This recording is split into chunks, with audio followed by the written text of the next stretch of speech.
Now, the Hunt Palmer Show. A magic beyond anything you could ever imagine. You are now listening to the Hunt Palmer Show. Brought to you by Sagrera Farms on 104.5 ESPN Baton Rouge. Locking down the middle of the day. You really think that's the best idea? Live from the Raising Cane studio. This is Hunt Palmer. It's quite a piece of work.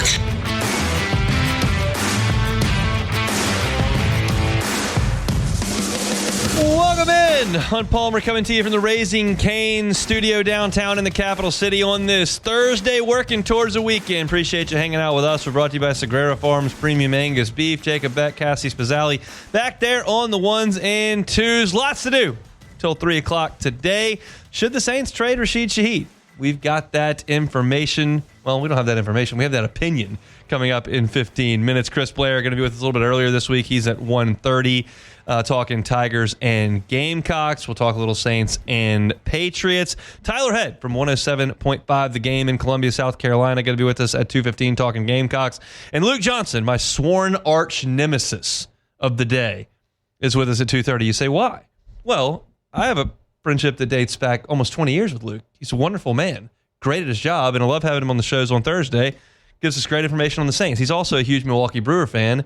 That means I have his best interest not exactly in my heart over the next 10 hours. So we'll talk to Luke about the Saints, and I will get in some barbs about his Brewers at some point coming up an hour and a half from right now. We got lots to do, so let's crank it up with our Genesis opening drive. It's time for Hunt's Opening Drive, presented by Genesis of Baton Rouge.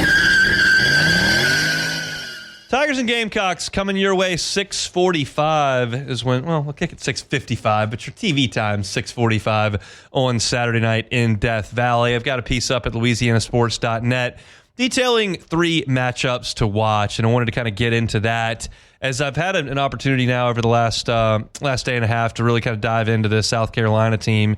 And it's a team where the visual, when you look at them on tape, in highlights, and the stat sheet don't really line up all the time. There are some nuances to what they've done. You have to consider the fact that Lenore Sellers missed most of the Vanderbilt game. They got annihilated by Vanderbilt, but he didn't play, and he's a huge part of what they do. A team that has 6 non-offensive touchdowns this early in the season skews points per game, skews those types of metrics. And so there's a lot to dive into with the South Carolina team, and it's obviously a huge game for these two teams. I'll probably say this again tomorrow, but when you consider the winner of this game, if it's LSU, you rebound after the bye and a loss, you're 5-1, you're 2-1 in the league, you got a trip to Vanderbilt coming up, you're in a decent spot. You're a decent spot. If South Carolina wins, they've now won 2 league games in a row. You've gone into Tiger Stadium and won. You've rebounded from losing 2 league games in a row, and now going into a brutal stretch of your schedule, at least you've got a 2-game win streak in your rearview mirror. Both teams feeling pretty good. You win a game. You lose this game, LSU's margin for error is none for a playoff berth, and if you can't beat South Carolina, quite frankly, why do I think you're going to run the table? You're probably not. You're not, in fact. So LSU's season hangs in the balance in this game. I would argue further down the line, it may not. If you can beat South Carolina and you can beat, South Carolina, you can beat Vanderbilt, and you can beat Texas A&M. That's a lot of ifs. But if you do that, your trip to Tuscaloosa this season is not on the line. You can work yourself into a place where your season is not on the line. It is, I think, in this game against South Carolina. And if South Carolina loses, they got 4 straight top 10 teams coming right in their face. So you're going to, at this point, have 3 losses and probably at least 3 more coming in a row. This thing's off the rails. So the loser of this game's in big trouble. The winner feels okay about it. So here are the 3 matchups that I've identified that I think are crucial in this game between LSU and South Carolina. The first place, I talked about a little bit yesterday, but I'll reiterate it in a more impactful way. It's LSU's tackles on offense against Dylan Stewart and really the entire South Carolina edge rushing group. Kyle Kennard's not a part of that. He was the SEC Defensive Player of the Year last year. He's not there. But Stewart is, and he was a 5-star recruit, and he was a freshman All-American last year when he had 6.5 sacks and 10.5 tackles for loss. He is going to be a first-round pick when his time comes. He's just a sophomore. But at 6'5", 245, long arms, long legs, great motor, good balance, spin. He's got it all. And last year in this matchup going into it, I'm looking at Emory Jones, I'm looking at Will Campbell, I'm going, LSU's going to be okay. And Kennard got a sack, and South Carolina did get back there a couple of times against Nussmeier, but they didn't take over the game by any stretch. Stewart's a guy that can take over a game. And LSU's tackles have not been very good. Tyree Adams has had his strengths, had his weaknesses. Weston Davis had a tough go of it. He's coming off a concussion and a broken nose. Carius Kern's a true freshman. If you kick DJ Chester out there, he's out of position. There are not a lot of matchups on the field. I'm leading with this one, but there aren't a lot of matchups on the field where I think that South Carolina has a significant edge on LSU. This is one. LSU cannot allow Dylan Stewart to change this game. If you need to put Bauer Sharp on your right tackle's hip for 4 quarters to make sure that Dylan Stewart doesn't harass Garrett Nussmeier, do it. If you want to make sure your running back is kept in to have an eye on Dylan Stewart and help those tackles, do it. If you need to run the ball at Dylan Stewart some to keep him honest and make sure that he's not flying up the field, do it. You need to have eyes on him wherever he is on the field because he is that good.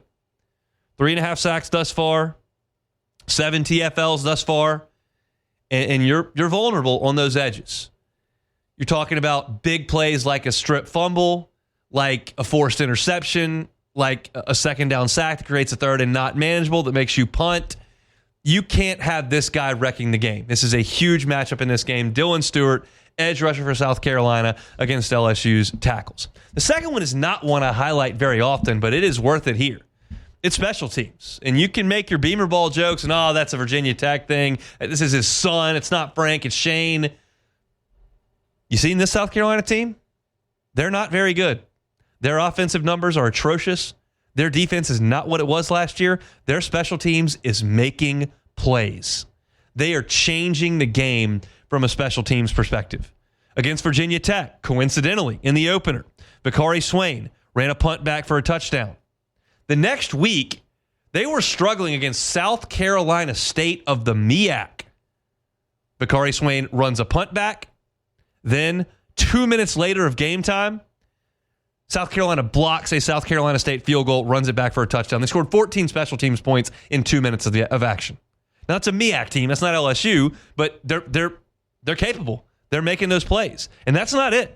Like, I'm watching the Kentucky highlight. South Carolina tried a fake punt with a lead in that game. Usually you see a fake punt kind of out of desperation, fake field goal out of desperation. No, they had a lead, a 2-score lead in the third quarter. Tried a fake punt on 4th and 12. They got 11.5 yards, ended up not getting it. But you see that they're trying to make a play on special teams to greatly impact the game. They very much view that importantly. That should come as no surprise. Frank Beaner did it for 2 decades in Blacksburg. Shane went there, coached for his dad, was a special teams coach. This is a big deal. Now, LSU's been great on special teams. Damian Ramos, 7 for 8 from inside 50 yards this year. He's 1 of 2 from longer than 50. He's been very good. You know that LSU is explosive in the return game if given the opportunity. And how about this? We maligned this team punting the ball all of last year. They could not hit a field flipping punt last year. Had 2 guys try and couldn't do it. You do now. You've got a guy that is kicking the ball a long way. LSU's 19th in the country in yards per punt. They're up over 46 yards per punt this year. You can't outkick your coverage, but they're doing a good job of that. So I highlight those 2 matchups where it appears South Carolina has real strength. Not to intimidate you as an LSU fan, not to suggest this is a great South Carolina team. It is not.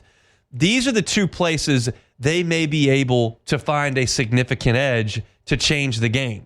If all things play normally, LSU is going to win this game at home. These are 2 places where South Carolina can find an edge. Now, what's the third key to this game that I found? It's LSU's defensive front 7 against the improvisational skills of Lenora Sellers. I mentioned this on Tuesday's show, but it's important to reiterate. This South Carolina offense is 92nd nationally in scoring offense, and those numbers include 6 non-offensive touchdowns. 6, and they're still 92nd in the country. You want a more accurate description of how this offense is played? 122nd in the country in total offense and in rushing offense. 122nd. There are only like 14 teams worse than South Carolina at moving the football. So to me, in that stadium, when LSU has 2 weeks to prepare for an offense that is played like this, I'm going, okay, that's not a good matchup for South Carolina. And it's not. But Lenore Sellers is still a freak of an athlete. You turn the highlight tape on, he is still 6'4", he is still 240 pounds, and he can still go. And some of the times he goes, you think the play's over, there's a pass rush, some blitzing cornerback has him in his grasp, he shakes free. Now all of a sudden, we got no design on this play, we've got nothing of substance in terms of the structure of this play, and it's just, okay, who's going to run around and make a play? And sometimes Sellers runs that for 4 yards. Sometimes Sellers runs that for 25 yards. Sometimes Sellers picks his head up and 2 cornerbacks have ditched their responsibility and he throws it down the field for 40, 60, 80 yards. That you cannot have. The improvisation from Lenore Sellers is a huge matchup for LSU in this game. This is not an offense that's predicated on rhythm, on timing, and they certainly can't run the ball. And for some reason, Sellers has not gotten loose for scores this year. The sack-adjusted yardage makes his rushing numbers look pedestrian. It's under 100 yards. He's significantly better than that. But with all the sacks that they take, because he's not a great decision maker, because it's not a rhythm-based offense, because they have to really contrive passing concepts with quick dump-offs and these improvisation plays that I'm talking about, if you just play your assignment and keep South Carolina between the buoys where they've got to execute what they're trying to do, they will implode. I thought, I was looking at their schedule and I was looking at point totals. I'm going, oh, well, they scored points on Kentucky. And then I go back and look at the box score and I watch the highlights and they got a scoop and score. And they got a pick that was run back. And like their offense isn't doing anything. And LSU's defense is great. So how do you, if you're South Carolina, combat that? Well, I think I've laid it out. This is the way they would combat it. You blow up LSU's passing game with your edge rusher, who's a star. You make 1 or 2 huge special teams play, block a kick, run a punt back, fake a field goal. Those are game-changing plays, momentum-building plays. And then Lenore Sellers does some wild stuff because he's a wild, wild athlete. Like, that's South Carolina's path.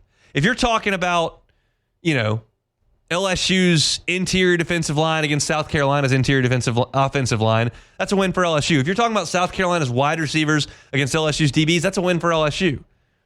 If you're talking about LSU's wide receivers against South Carolina's secondary, that's a win for LSU. If you're talking about the home crowd, that's a win for LSU. If you're talking about the competency of the quarterbacks throwing the football, that's a win for LSU. Like this matchup slants LSU's way significantly in all the quote-unquote normal aspects of breaking down a football game. But South Carolina's got some strengths, and unless they rely very, very heavily on them, I don't think they can win the game. There is a reason why an LSU offense that cannot crack 20 points most of the time is favored by 9.5 in this game by the folks in Las Vegas. 9.5. That, to me, is suggesting you don't figure South Carolina's getting to 13. And there's reason for that. Because South Carolina might not get to 13. But the way they will is if these 3 matchups, which I find to be very, very key in this game, go the way of the Gamecocks. That's what you've got to protect against if you're LSU. You're looking for LSU coverage? You can find it at LouisianaSports.net. I've got my 3 matchups to watch on the site right now. I've also got a primer for LSU baseball up on the site for fall practice, which starts up here within the next hour and a half. They'll be scrimmaging just after 4 o'clock if you want to go out there and see that for free. But I've got that written up at LouisianaSports.net if you want to check that out. All of it is free. We've also got Saints coverage there. Ross Jackson's got you covered, and there is some Saints news as we speak. The Steelers have inquired about one of the Saints' star players. Should the Saints move on? I will talk about that when we come back. The Hunt Palmer Show. Genesis of Baton Rouge. That's genesisofbatonrouge.com. Long name for the website, but easy to remember. genesisofbatonrouge.com. And go there because you'll be able to see the entire line of vehicles. Most of you have not driven a Genesis. It's new to the game, new to Baton Rouge, relatively speaking. Go check out and see what the line of vehicles looks like. They've got your sedans, they've got your SUVs. No matter what your life situation is currently, they've got a car that will fit your needs, and it will be a luxury brand, and it will be an IHA top safety pick because all of them, every line, every model in the line of vehicles is an IHA top safety pick. So you know you're in a luxury vehicle. You can sense that when you sit down in it, and you're in one of the safest cars on the road. Go by and see them. Airline at Piku. They are across the street from Women's Hospital. You can't miss it. It's a gorgeous facility, amazing line of vehicles, and a fantastic team to work with. I highly, highly recommend you put Genesis of Baton Rouge on your list when it's time for you to get into the market for a new vehicle. It's Genesis of Baton Rouge. You can find it all online at genesisofbatonrouge.com. You're listening to The Hunt Palmer Show, brought to you by Sagrera Farms.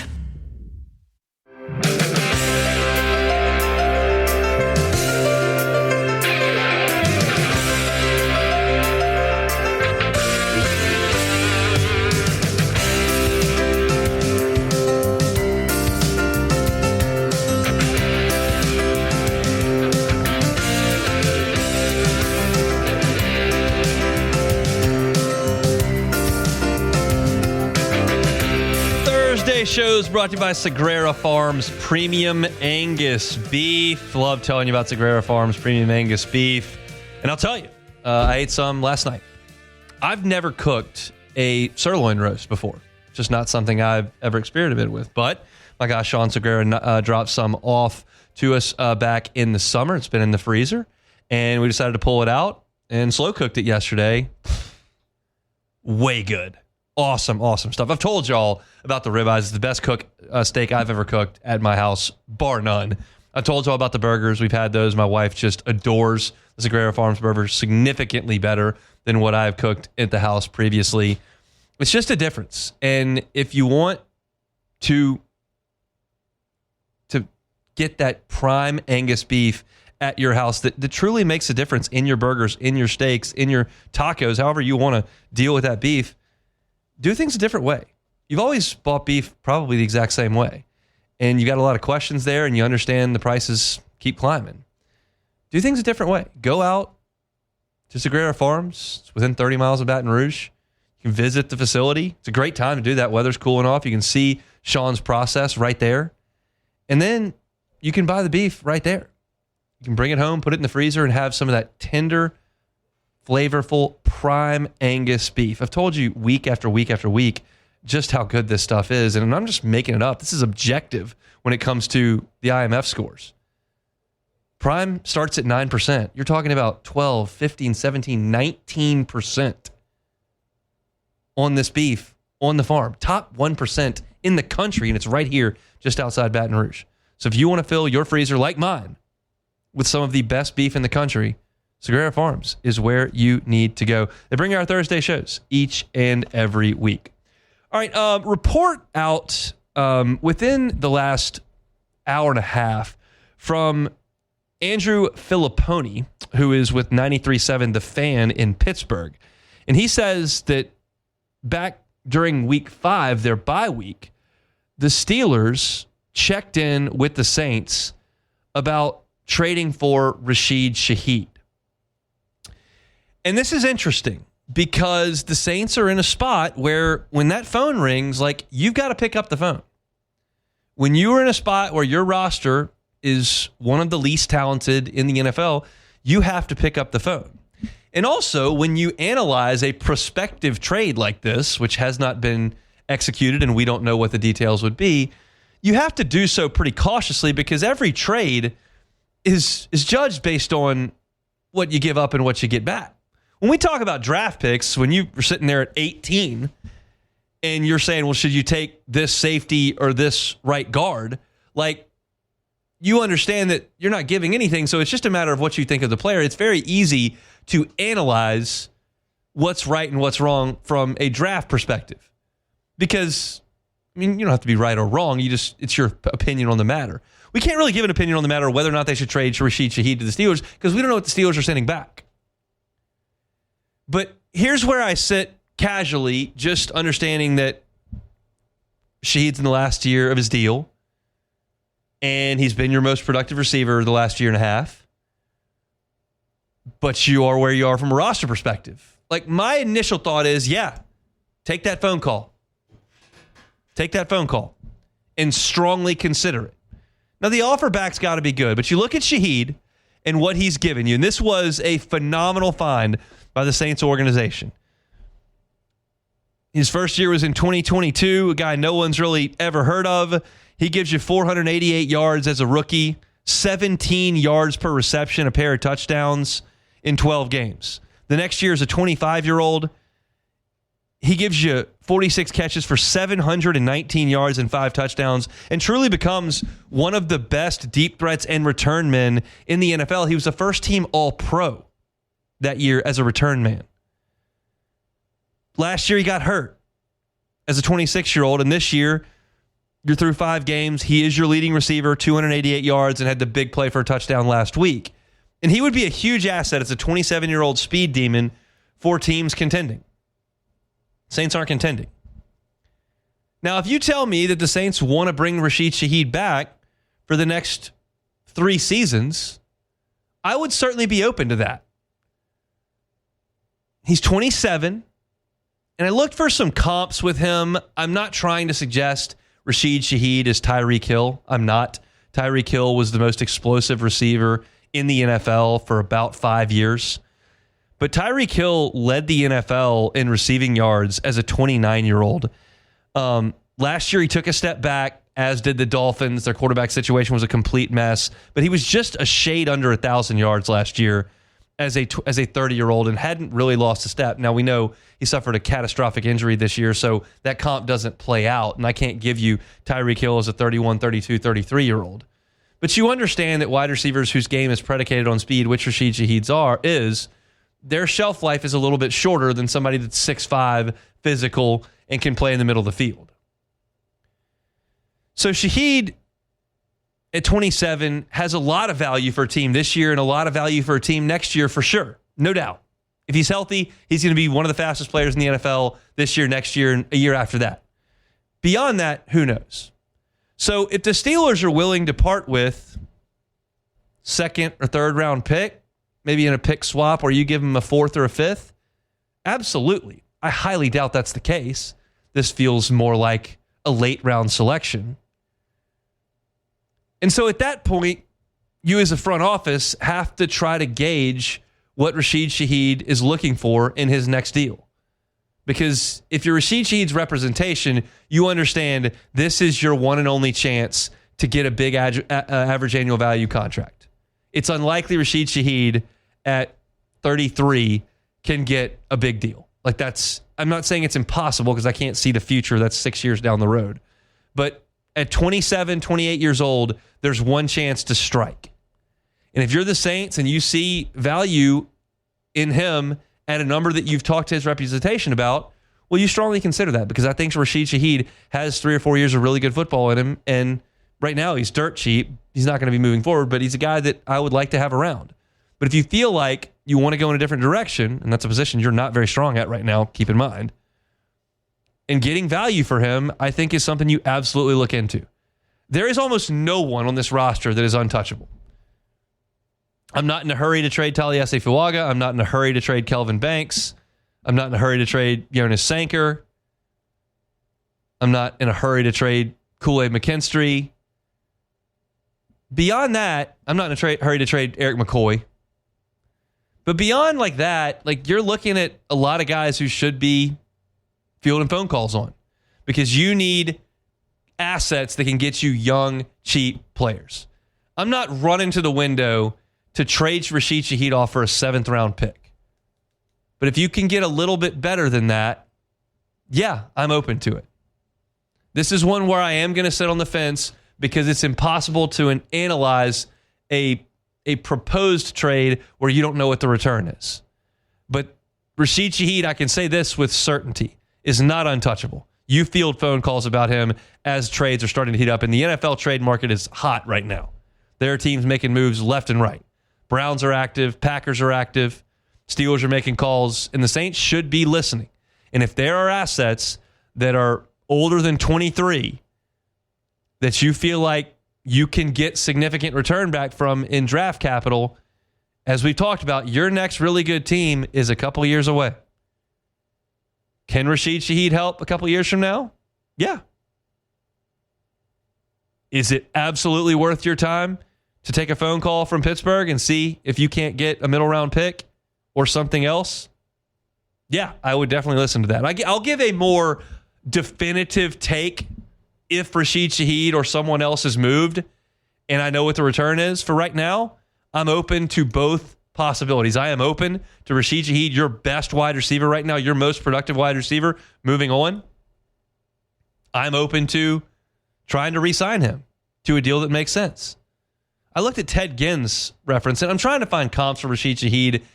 I think Ted Ginn is a reasonable one. Ted Ginn was a fairly productive member of the Saints receiving corps, 32, 33 years old. As a 32-year-old, he had 787 yards and 4 touchdowns and led the league in receiving success rate at nearly 65%.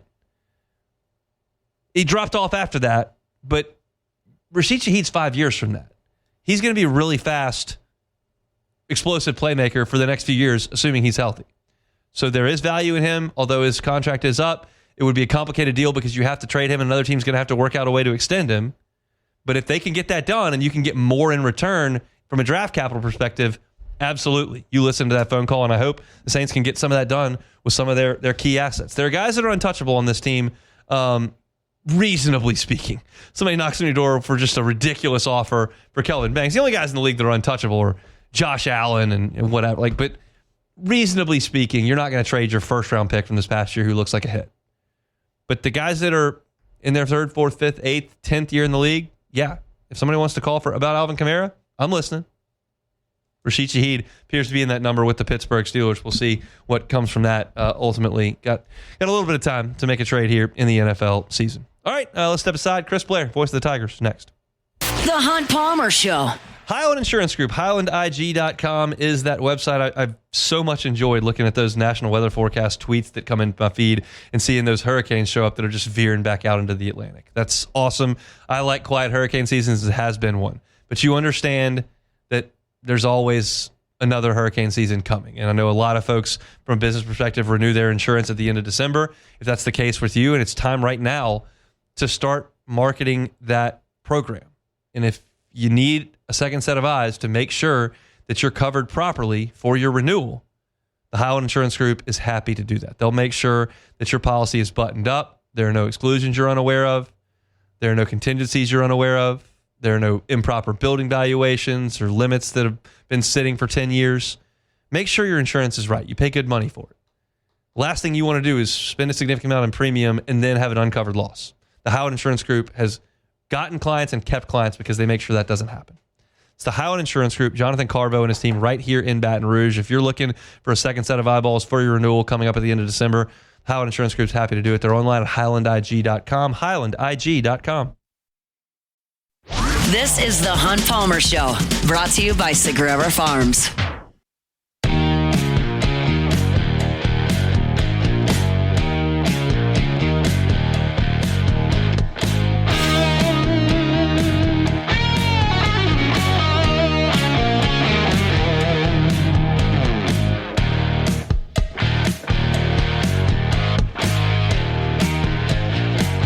Looking to get your weekend kick-started here. It is a football weekend that we're working towards. You can head on to TJ Ribs tonight, 7 o'clock. It is the Brian Kelly Show.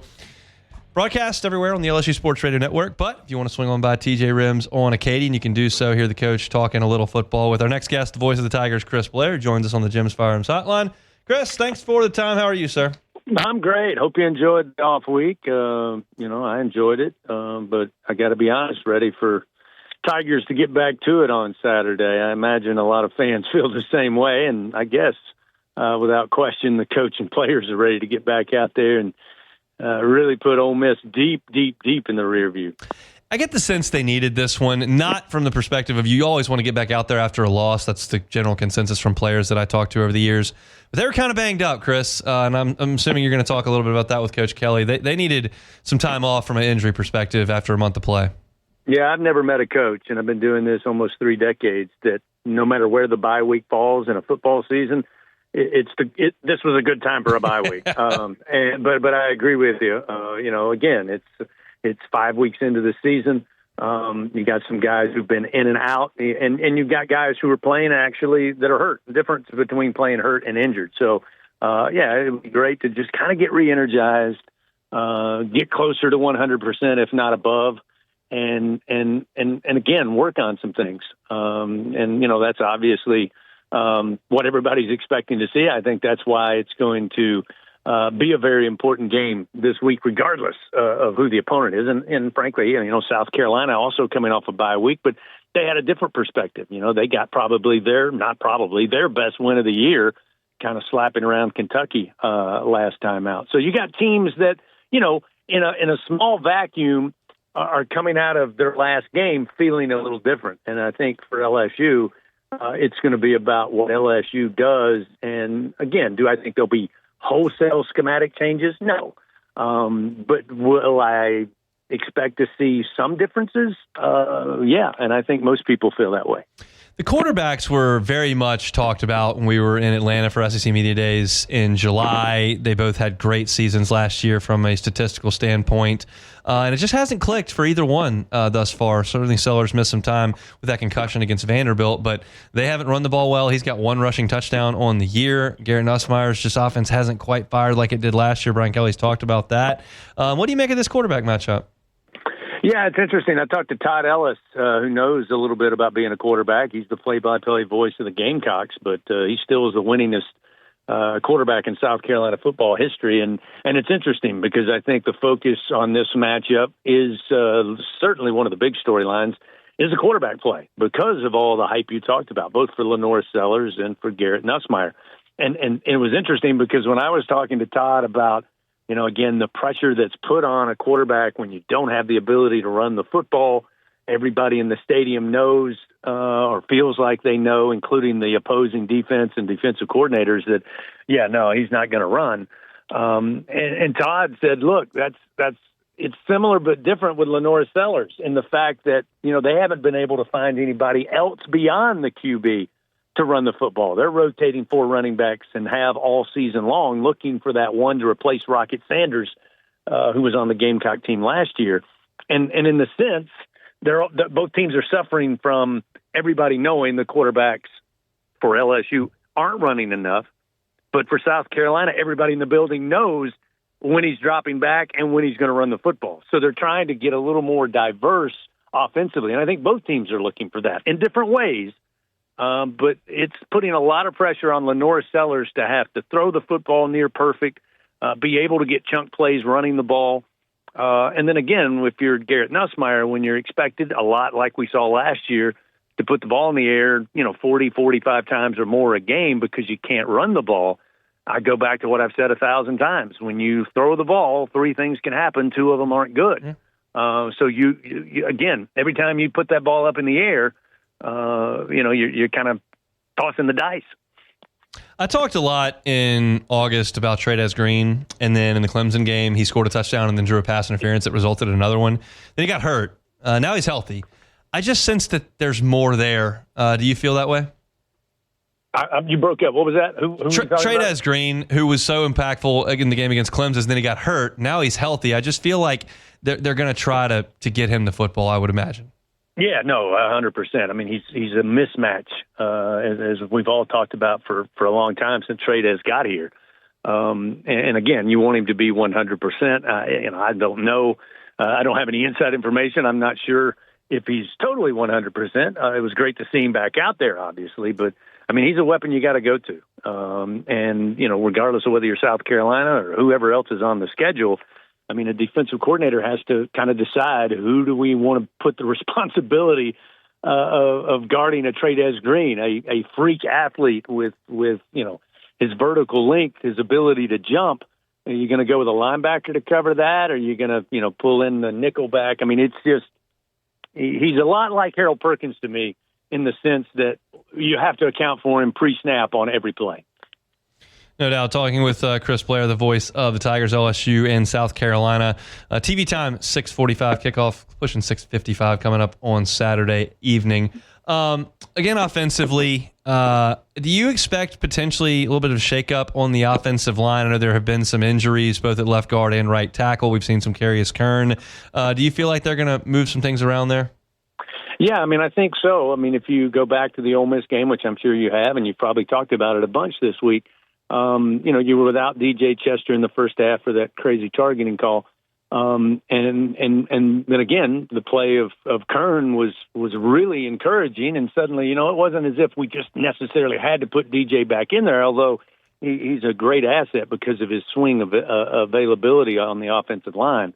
But I think there's a number of guys that, have had their moments and have had their opportunities and maybe deserve a little bit more. So I think that's probably beyond the actual fluidity of the offense. I think that's probably one of the bigger question marks coming into this game and moving forward is, are we going to continue to see a steady rotation? Are we starting to hone in on these are our guys and then we'll rotate as the game goes along? Because I think you've got a number of different opportunities for different players to do that. So considering what we saw them do against Ole Miss, albeit in a loss, I think leads me to believe we could see some changes there. Maybe not total wholesale changes, but maybe the rotation looks a little different. Speaking of rotation, how do you feel like the running back situation shakes out? It seems like Caden Durham's probably not 100%, but I feel like he'll probably go. Yeah, I mean, I think we're still going to be looking at the rotation of what we've seen through the first 5 weeks. I think in a perfect world, you'd love to have that prototypical SEC running back that doesn't necessarily take every snap, but is kind of the bell cow of the running back room, and they haven't found that. I think a lot of reasons is it's not all on the running backs that they haven't been able to run the football, and by doing that, they're trying to see who has the hot hand in a given moment. And so, I think Caden Durham will certainly be back. Hope he's close to 100%. He certainly was a big factor in that come from behind win on the road against South Carolina last year. But I don't suspect we're any closer than we were, before the start of the season as to the guy who's going to get the overwhelming majority of carries. I was really excited to read that Doug Morrow will be honored inside Tiger Stadium on Saturday. I know you spent multiple years with Doug there in the booth. Can you speak to his career here in Baton Rouge and how great that is that he'll be recognized on Saturday? Yeah, I'm glad you brought that up, Hunt. I mean, he is just a gem of a human being, and I've known it for a long time, but we've been thrilled this week to have him on campus. He was begrudgingly obliged to come let us really put a spotlight on all that he has done for LSU and the Baton Rouge community for so many years. And he's not the guy that looks for the spotlight, but having him here and you realize that he grew up just steps from campus. His father was a coach here. His father was an educator here. His brothers and sisters all are tied to LSU. He played, was an All-American here at LSU as a football player. Then after his pro days were done, comes back to law school, eventually a DA and a judge and a trial attorney. All the things that he's done. When I think of LSU, there's a bunch of them out there. But if you were asking me for a candidate of Mr. LSU through and through, bleeds purple and gold, it would be Doug Morrow. And we're thrilled to have him back in Tiger Stadium. They're going to honor him against South Carolina, as you mentioned. And it was just great to see him and a great honor. He's not looking for it, but we're going to give it to him anyway. That's good. I knew he wouldn't be looking for it, but he deserves it for sure, and he'll get a great ovation inside Death Valley on Saturday. Again, Brian Kelly Show tonight, 7 o'clock. Kickoff LSU in South Carolina. Chris will be on the call Saturday night. Thanks for the time, sir. You got it. See you Saturday. He is Chris Blair, the voice of the Tigers. Just found out pregame guest for me on set between the ramps of the Assembly Center inside the Tiger One Village. It's going to be LSU head basketball coach Matt McMahon. So Coach McMahon will join us. He'll be there in person, and we'll chat some LSU hoops as they're underway with practice, which is a great thing. And that season's less than a month away. So excited about a little LSU hoops. We'll talk to Coach McMahon on the pregame on Saturday. Step aside, talk a little bit more Saints. We'll talk Saints and Patriots. We'll preview there when we come back. The Hunt Palmer Show. Swing Easy Golf Club in Baton Rouge. SwingEasyGCBR.com is that website. Just a great place to hang out. I talk about that all the time. You can drink a couple of beers, couple of seltzers, glass of wine, hit some shots into their fun simulators. Enjoy that fellowship with some friends. Got great seating area, comfortable. Got the couches. It's all air conditioned. That's all great. You can also use it as a driving range. Get a membership. So you always have a place to go where you can work on your game. You don't have to worry about rain or getting dark early. The cold's coming. You don't have to worry about that. You don't have to worry about whether or not there's grass on the ground or whether or not the balls are all scuffed up. I know the challenges of hitting balls on a public driving range. Well, do it at Swing Easy Golf Club. You can go there, hit some balls on their range setting, see where your ball is flying, check out your carry distance, all your ball speed. You can look at the impact with your club and the ball. All that kind of stuff is available to you. So whether you're looking for fun, looking to work on your game, Swing Easy Golf Club in Baton Rouge is where you need to go. They're golfers, doesn't matter your skill level, all over this town. Go check it out at Segan and Perkins. It's Swing Easy Golf Club. You can find them online at swingeasygcbr.com. You're listening to The Hunt Palmer Show, brought to you by Sagrera Farms.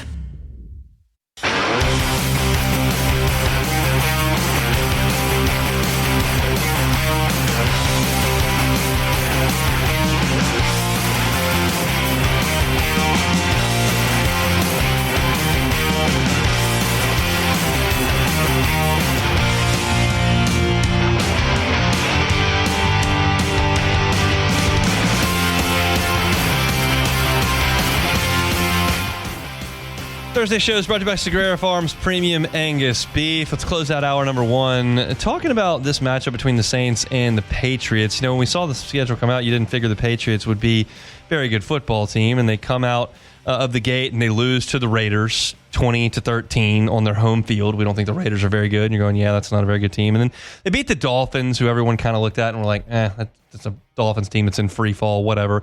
And then they lose to the Steelers, scoring 14 points, 21-14 is the final. And they beat the Panthers, and you're like, okay, well, that's the Panthers. So they're still probably not that good. And then they go to Buffalo and win straight up. 23-20 was the final. So now you've got a Patriots team that's 3-2 on the season, and they don't look like we kind of thought they would, maybe after week one. Drake May's playing better. Mike Vrabel's a good coach. And I'll have a pick on the game tomorrow, but one of the things that I was looking at in Ross Jackson's piece on LouisianaSports.net, and the Patriots statistically are better than you would think, as I just kind of laid out with their record. But one of the things that I'm curious about in this game is how well Spencer Rattler and the Saints can throw the football. And you would say, well, you say that every week because you're trying to see what the quarterbacks look like. But this is the one aspect on paper where the Patriots have struggled. They're 26th in the NFL in passing defense in terms of yards per game. The Patriots are 19th in the NFL in yards per game allowed on 20-plus yard throws. That's not something the Saints have done a lot of, but they did finally hit the big play to Shaheed last week. Can they continue to build off of that? This is the scale moves for the Saints as the season moves forward, right? Like, I'm going to give Spencer Rattler an easier grade in week 1, 2, 3 than I am in week 6, 7, 8. And now you're reaching into the point in the season where I told you last week he had 2 weeks to prove something to me, or else you need to move on. And last week was good. It was better. It wasn't just the one throw to Rashid Shaheed. The interception was called back, but he threw the ball with more conviction, a little bit more down the field. He didn't turn the ball over against a team that was turning it over like crazy. And that was a step in the right direction for sure. While the Patriots are better than we thought, they're still not great on the back end of their defense. So this is a spot where Spencer Rattler's going to need to play well. And if you look across the board statistically, like the Patriots have been significantly better than the Saints in terms of points per game. Like the Patriots are 12th on offense in points per game. The Saints are 27th. The Patriots defense is tied for 9th. The Saints are 24th. If you look at point differential, the Saints are at minus 43. That's 27th in the league. The Patriots are plus 24. That's 10th in the league. You look at the Patriots offense throwing the football, 7th in the league. You look at the Patriots defense in terms of their run defense, it's 4th in the league. Like, there are a lot of problems matchup-wise for the Saints with New England now. But the one that you look to where New England is weak. Now, the Saints aren't strong throwing the ball. They're one of the worst in the league. but we're trying to build, right? We're trying to take steps forward, right? So this is the one spot where you can probably have some success. And if you don't, it's a bit of a red flag. It is at home. So go out there and show me that you're taking steps with the passing game. You don't get everything back because you played well enough against the Giants who turned the ball over 5 times. Okay? I'm not worried about just the win. Wins and losses are kind of irrelevant in this season of Saints football. It's about how you get there. And I need a step forward here. If this goes way backwards against a pass defense that hasn't been that great, and Rattler throws for $180 and 2 picks, and you have nothing but checkdowns, and you can't hit the ball down the field, well, that's a red flag. And I said you had 2 weeks, and that's in that 2-week span. And I'm not clamoring right now that you've got to put the rookie in there to go on the road to Chicago. But that's in my back pocket. Like, I'm thinking about that. So, yeah, the Saints are an underdog in this game, and the Patriots are better than we thought. And I don't feel this way about this game that I did in August as I do right now. But I do think that the Saints' passing offense needs to look better on Sunday. And if it doesn't, we'll discuss some changes that you might like to see. Again, your next game's a road game, so I'm not telling you 3 days before Saints-Patriots that you got to make a quarterback change 4 days from now. I'm just telling you my eyes are open. I'm looking at this passing offense against this Patriots defense and going, okay, show me something. Hit another big play. Hit 2 more big plays. Show me 295 yards of passing. Show me a couple of good red zone concepts that end up in the end zone for touchdowns. I'm looking.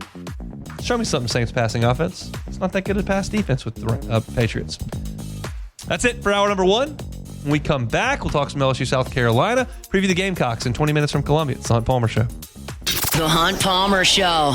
Sagrera Farms Premium Angus Beef. Love telling you about Sean Sagrera and Sagrera Farms. You know, herd inventories are the lowest right now that they've been since 1950. That was, as you know, 75 years ago.